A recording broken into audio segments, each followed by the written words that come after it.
Unit ng DOST Pag-asa. Ako po si Lauren Joy Estrebillo, Information Officer. At ngayong araw, September 2024-2025, our press conference is currently being live streamed sa ating official Facebook page, DOST Pag-asa, at sa ating YouTube channel, DOST Pag-asa Weather Report. Before we start our press conference, let me acknowledge first our media partners na kasama po natin dito ngayon sa Pag-asa Weather and Flood Forecasting Center at sa ating social media platforms.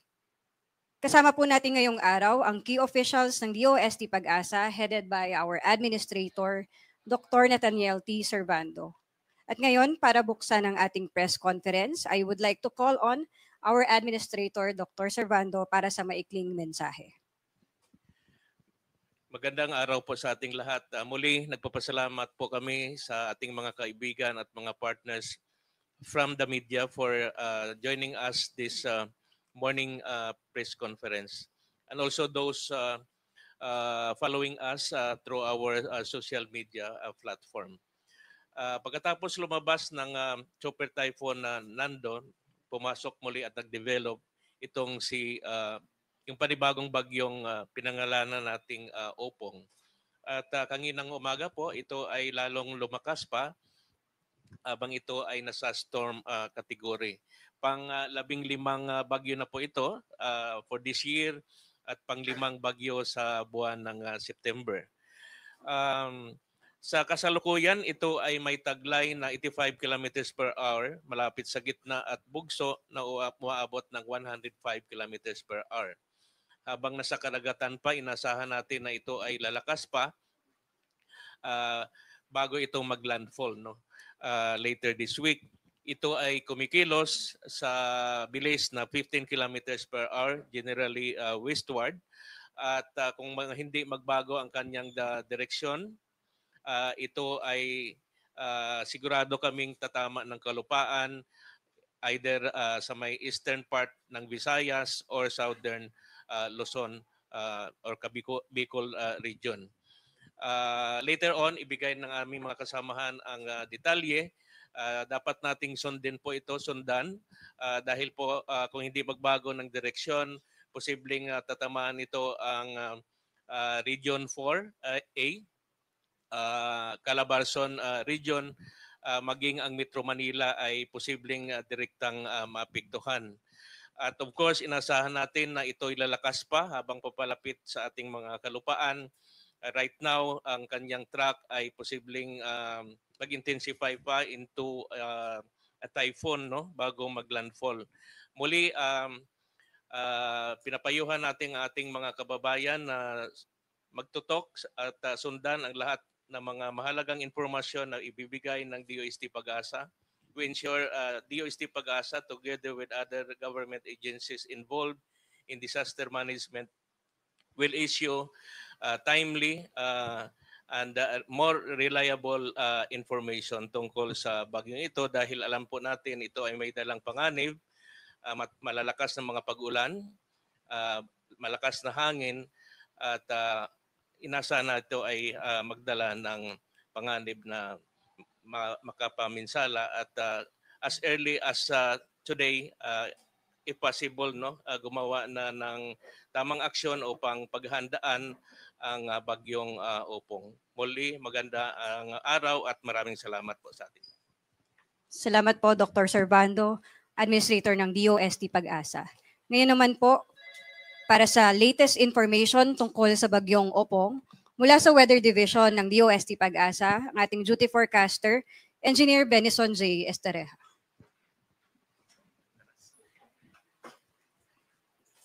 Thank you, LJ. Magandang umaga po sa ating lahat. Meron tayong update regarding kay Tropical Storm Opong as of 11 in the morning. Yung latest location po ng bagyong Opong, 815 kilometers po sa east ng northeastern Mindanao. Taglay nga po ang hangin na 85 kilometers per hour. So mas lumakas pa po ito kumpara kaninang madaling araw. At merong pagbugso hanggang 105 kilometers per hour. At kumikilos west-southwest. Sa ngayon, medyo mabagal siya, 15 kilometers per hour. Itong bagyong Opong sa ngayon po ay wala pa namang direktang epekto sa alinmang panig ng ating bansa.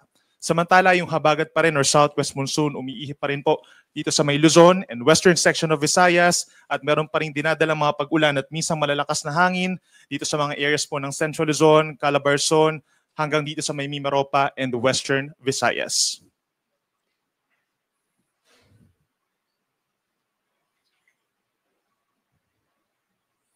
So ito po yung official track ng Pag-asa as of 10 in the morning. Kung mapapansin po nila, generally west-northwest yung pagkilos po nitong si Bagyong Opong.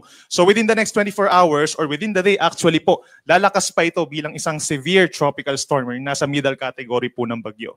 Then pagsapit po bukas ng gabi, ay posibleng lumakas pa ito bilang isang typhoon with minimum wind speed of 120 kilometers per hour. So sa gabi, kung mapapansin po nila, medyo malapit na dito sa may parting Eastern Visayas. So na-affect na po ng malalakas na hangin, minsan malalakas din na ulan, itong eastern portions. Gayon din sa may Caraga region and Bicol region. Pagsapit po ng Friday, yan yung pinaka-crucial na araw regarding dito kay Opong. Babagtasin po ng bagyo ang hilagang bahagi ng Samar hanggang dito po sa may Southern Luzon, kabilang na ang Bicol region, Calabarzon, Mimaropa or hilagang bahagi ng Mimaropa, Metro Manila hanggang dito po sa may Central Luzon, pagsapit po ng madaling araw ng Sabado. At pagsapit naman ng umaga ng Sabado ay nasa may West Philippines na ito, mananatili pa rin as a typhoon category hanggang sa makalabas po ng ating area of responsibility sa Sabado pa po ng gabi. Base naman sa ating latest analysis, nasa around 400 kilometers po yung radius o yung distansya po ng bagyo hanggang dun sa pinakang outermost portions niya, kung saan mararanasan po yung malakas na hangin dulot nitong si Bagyong Opong. So ibig sabihin, kapag manatili siya as 400 kilometer ang radius, pagpasok po dito sa may parting Eastern Visayas, maapektuhan din po ng hangin yung ilang bahagi pa ng Kabikulan and Caraga region. And basically, habang tumatawid po dito sa may Southern Luzon, malaking bahagi na nito. Luzon and Visayas basically magkakaroon din po ng mga pag-uulan at mga minsan pagbugso ng hangin.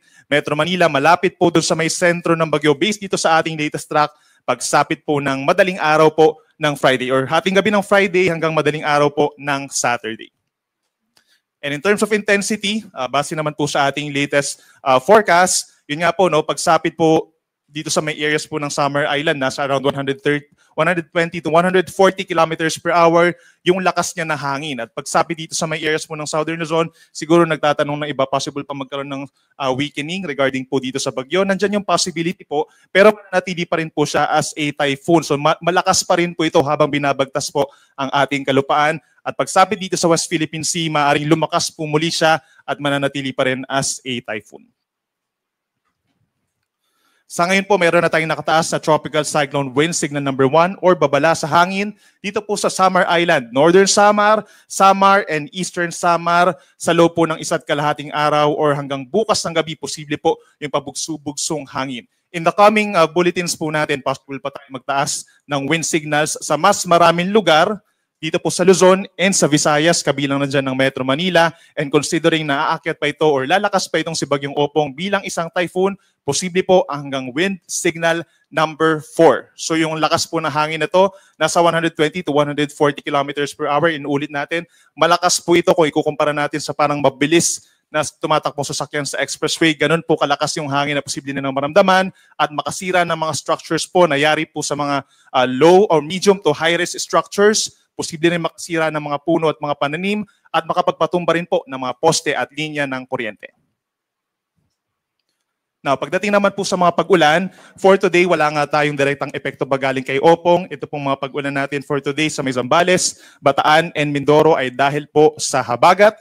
Possible pa rin yung mga pagbaha at pagguho ng lupa. Yan, pagsapit naman po bukas sa tanghali hanggang sa Friday ng tanghali, ito yung time kung saan nandito sa may area po ng Bicol and Eastern Visayas ang Bagyong Opong. So ito ring mga areas na to, yung makakaranas po ng pinakamalalakas na mga pag-ulan. Sorsogon and Northern Samar, higit sa 200 millimeters ang dami ng ulan. Meron din tayong possible na 100 to 200 millimeters o yung may mga chance pa rin ng mga pagbaha at pagguho ng lupa sa natitirang bahagi ng Bicol Region, Samar and Eastern Samar. Habang meron na tayong yellow yellow advisory or 50 to 100 millimeters, posible rin yung minsang malalakas na ulan simula po bukas ng tanghali hanggang sa Friday ng tanghali. As far as Isabela, kung mapapansin po nila, affected na rin po ng malalakas sa pag-ulan dahil doon sa outer rain bands ng bagyo. Pababa ng Aurora, dito rin po sa halos buong Calabarzon, Sa malaking bahagi ng Mimaropa, meron na rin aasahang malakas na ulan after 24 hours. Western Visayas, Negros Island, Leyte, and Biliran. Then ito yung time kung saan nandito na po no, sa may areas pagitan ng Mimaropa and Calabarzon ang bagyong Opong at mananatiling malakas. Yung pinakamalakas sa paulan nakakoncentrate po dito sa may central part, no, yung heart ng ating bansa, sa Marinduque, more than 200 millimeters. Then possible din yung 100 to 200 millimeters na mga minsan malalakas at pabugso-bugsong ulan po dito sa may southern portion ng Central Luzon, kabilang na yung Aurora. Malaking bahagi ng Calabarzon, Metro Manila, take note, from Friday to Saturday, posibleng umabot sa hanggang 200 millimeters, ang dami ng ulan.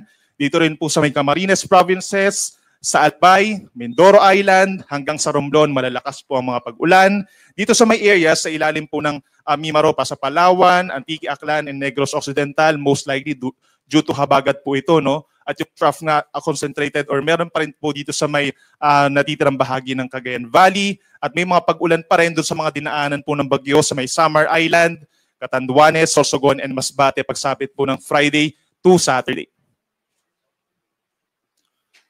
Sa ngayon po, wala pa tayong gale warning, pero yung mga wind signals po natin sa may Samar Island, possible na po na mag-implement ng suspensions po ang ating mga local coast guards doon. At dahil mas madaragdagan pa yung ating mga wind signals at lumalapit itong si Bagyong Opong, then mas maraming lugar po ang posibleng magkaroon ng gale warning at mga sea travel suspensions dahil delikado po ang lakas na hangin at mga pag-alon dulot itong si Bagyong Opong.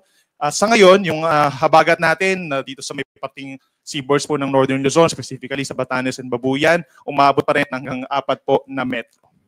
At yung ating daluyong or storm surge, sa ngayon po wala pa naman tayong warning within the next 24 hours. But beyond that, habang lumalapit po ang Bagyong Opong, posible na tayong magkaroon ng storm surge warning.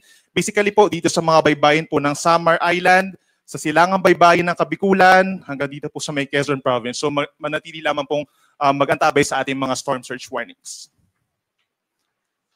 Para naman po sa lakas ng hangin, posible pa rin po ngayong araw, meron tayong pabugso-bugsong hangin sa halos buong Luzon, Western Visayas, Zamboanga del Norte, Misamis Occidental, Misamis Oriental, Camiguin, Agusan del Norte, Surigao del Norte, Dinagat Islands, Sarangani, Davao del Sur, and Davao Oriental. And by tomorrow and Friday, malaking bahagi po ng ating bansa from Batanes down to Davao Region, possible yung mga pagbugso dahil po sa epekto ng Bagyong Opong at ng southwest monsoon.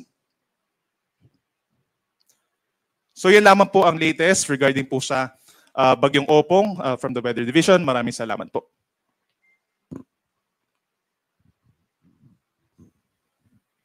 Salamat po, Sir Benison, ang duty forecaster at weather specialist from the Weather Division.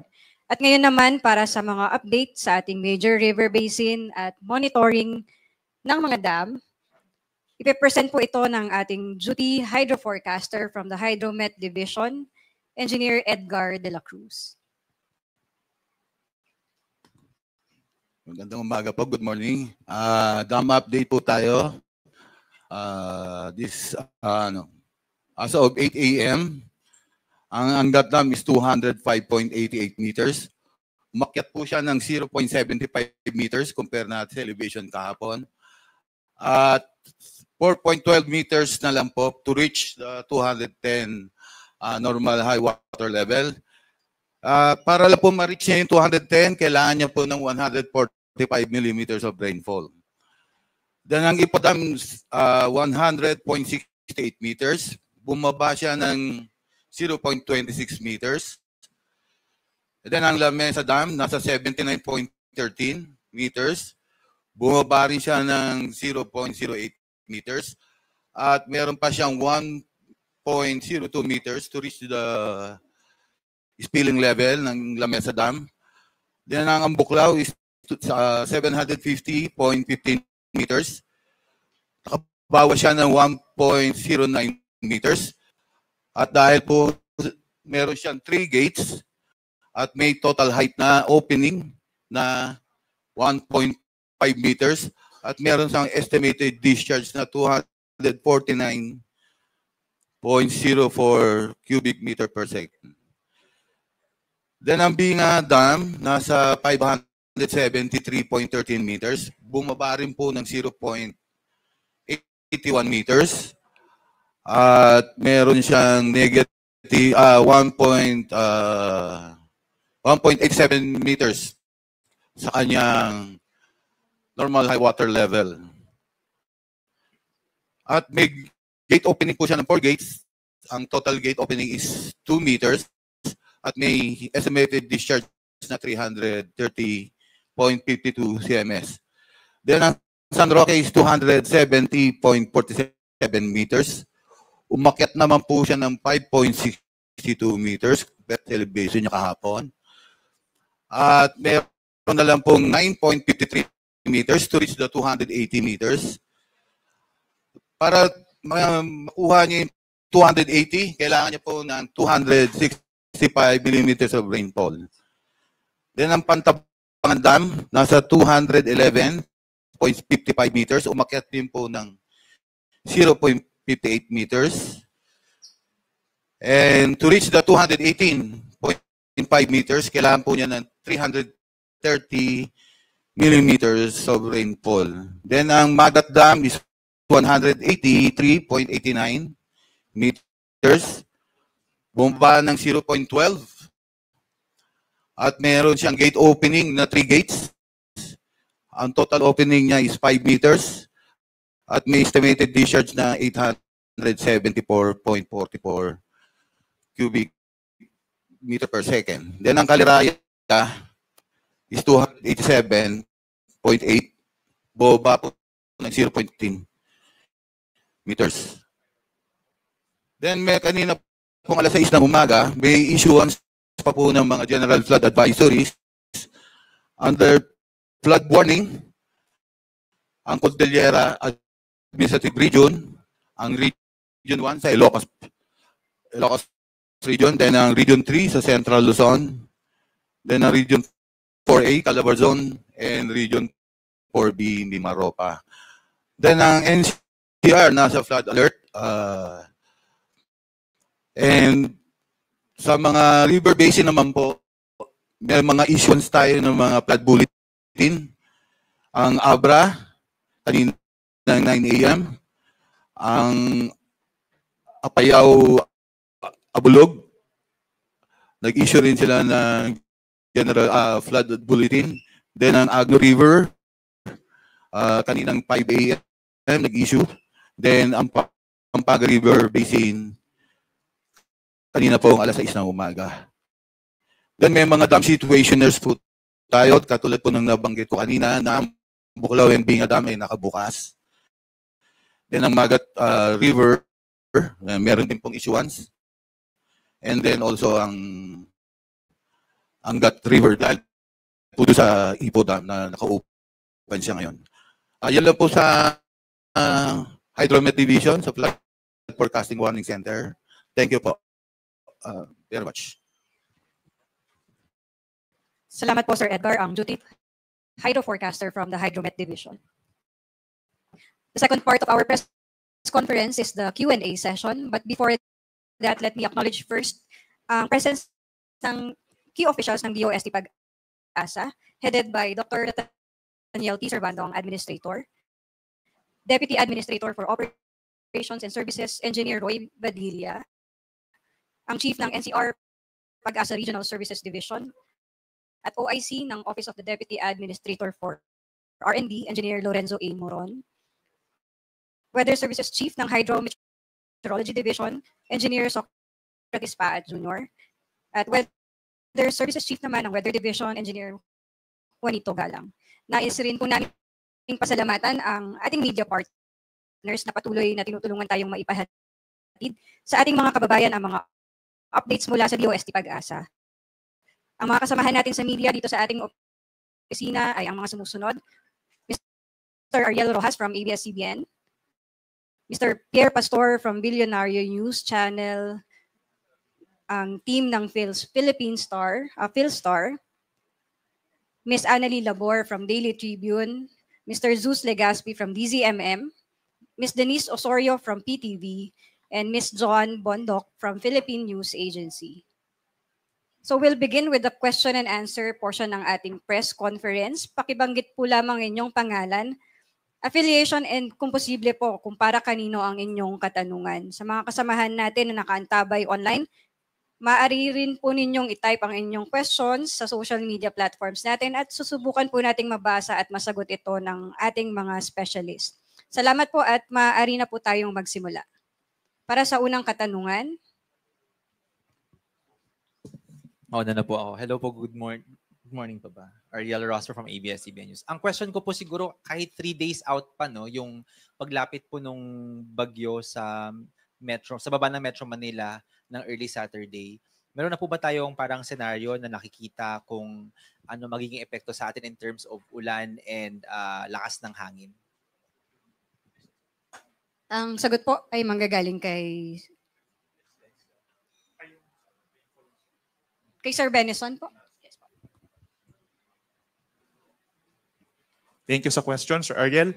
So sa Metro Manila, yung main impact niya ay both hangin at saka po ulan. No? We're seeing, kasi dito sa ating latest track, pagsapit ng gabi, or hapon pa lamang actually ng Friday, possible po na nahagip na yung Metro Manila ng malalakas na hangin at mataas yung ating ine-expect nga na wind signal based dun sa ating latest track, no? Signal number 3 or signal number 4.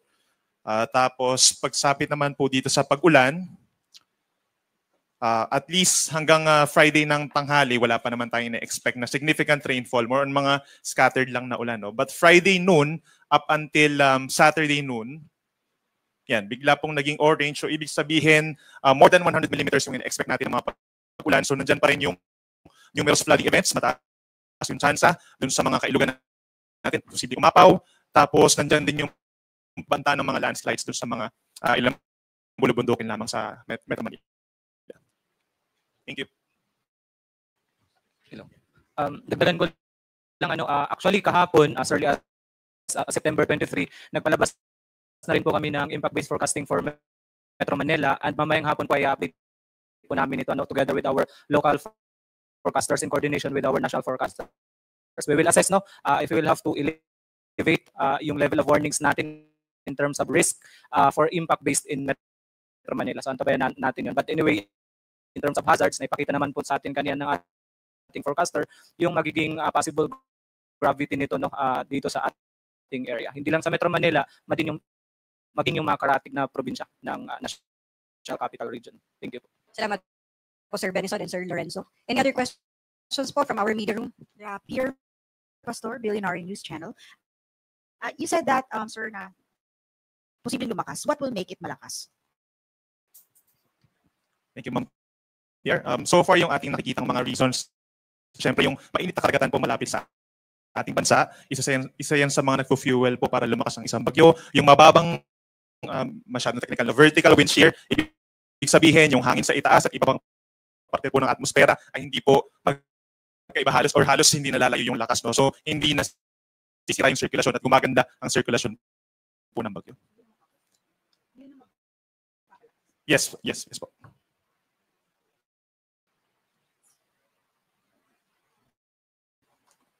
Iba pa pong katanungan mula sa ating media partners?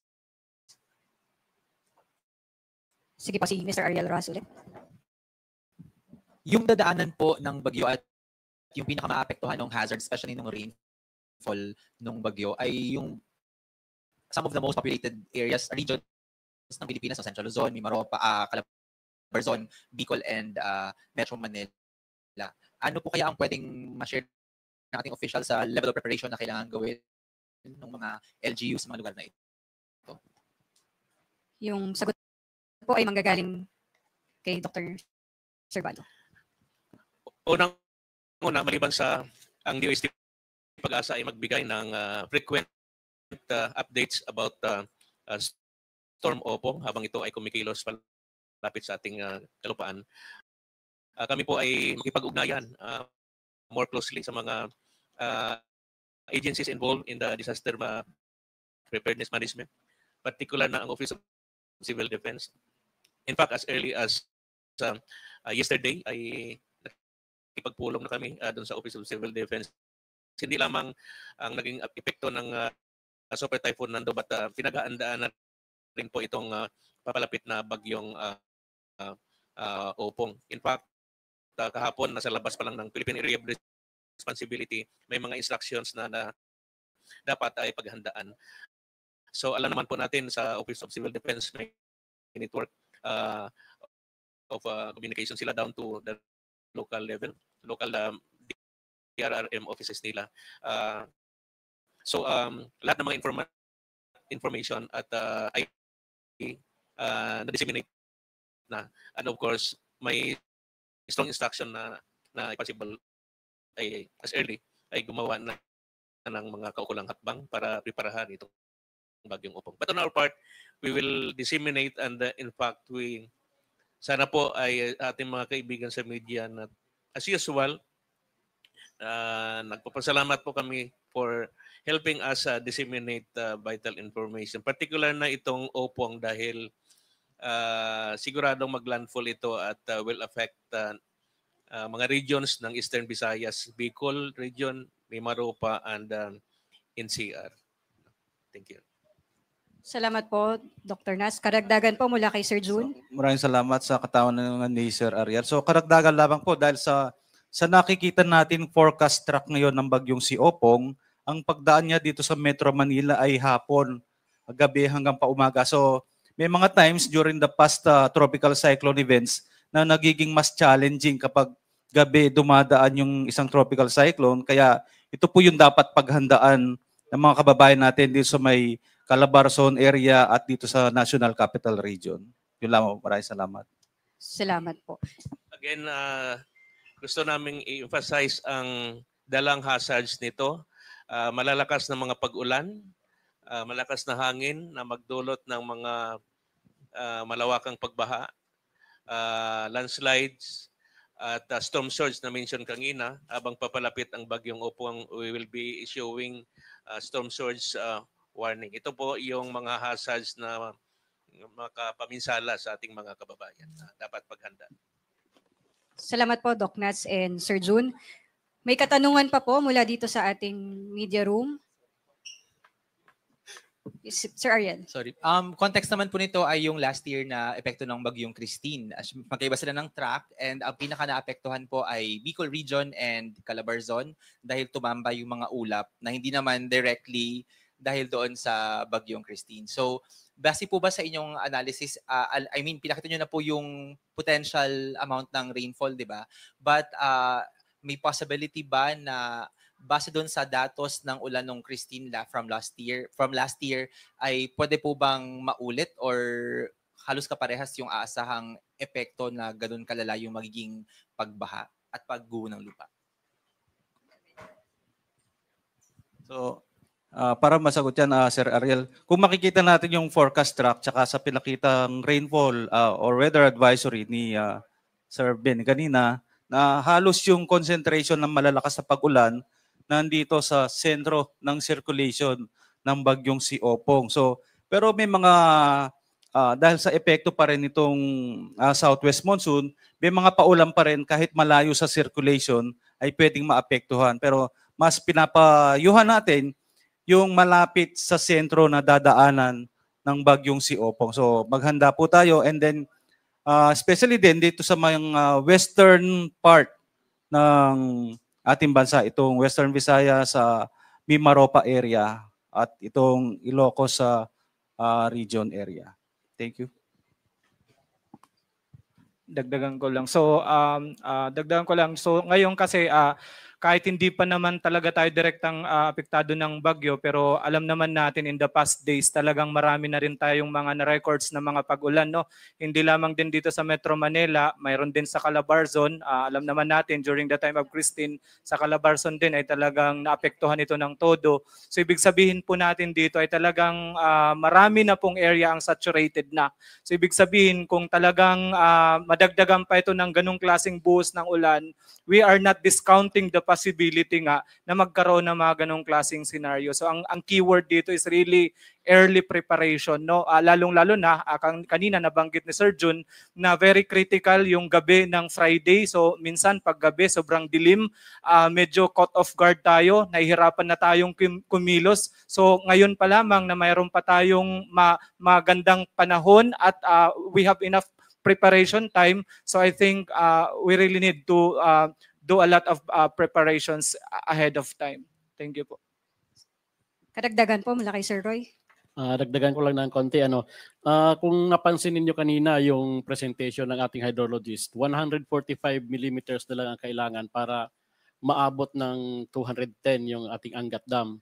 So we are expecting na magpapakawala po itong Angat Dam kung doon talaga baybayin yung doon talaga bumaybay yung ulan sa part ng catchment area ng Angat. Ganon din po yung sa may San Roque area kasi tuloy-tuloy pong nagpapakawala yung Binga Dam. So ang lahat po kasi na tubig na lumalabas sa Binga ay pumupunta po ito sa San Roque. Yun lang po. Maraming salamat. Salamat po Sir Roy, Sir Lawrence, and Sir June. Iba pa pong katanungan sa ating media room. Kung wala na po, sa tingin ko po naitanong na rin yung mga naitanong sa social media platforms and I think na-cover na rin po lahat ng ating concerns. So kung meron pa po tayong katanungan na hindi nabasa ngayong live stream, tatry po natin yung sagutin via social media later after the press conference. So para sa karagdagang impormasyon at detalye, maaari po ninyong bisitahin ang aming DOST Pag-asa website. Magtungo rin po sa aming social media platform sa Facebook page na DOST Pag-asa, sa X, DOST Pag-asa, and sa aming YouTube channel na DOST Pag-asa Weather Report. And with that, I would pass it on to our Deputy Administrator for Operations and Services para i-close po ang ating press conference, Engineer Roy Badilla. Maraming salamat, LJ, at magandang umaga po sa ating lahat. So ayon sa presentations kanina ng ating weather forecaster at ng ating hydrologist, nakita po natin doon sa track kung saan talaga dadaan itong si Typhoon Opong. Tropical storm pa lang siya ngayon pero we are expecting magiging typhoon siya in the following hours or days. So dadaan po ito sa mga matataong lugar or highly inhabited nga, sabi ni Sir Ariel kanina. So maghanda po tayo lahat. Wag po sana tayong yung lahat po sana ng sasabihin ng ating mga local disaster risk reduction and management councils at saka yung sa national na rin, National Disaster Risk Reduction and Management Council ay sundin po natin. Mas maagang preparasyon, mas maagang evacuation ay mas maganda para sa atin lahat.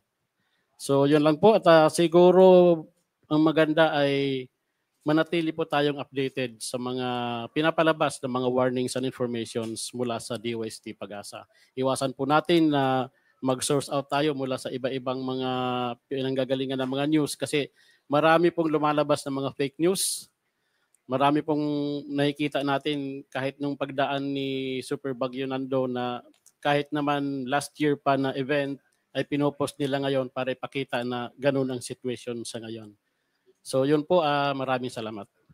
Salamat po, Engineer Roy Badilla.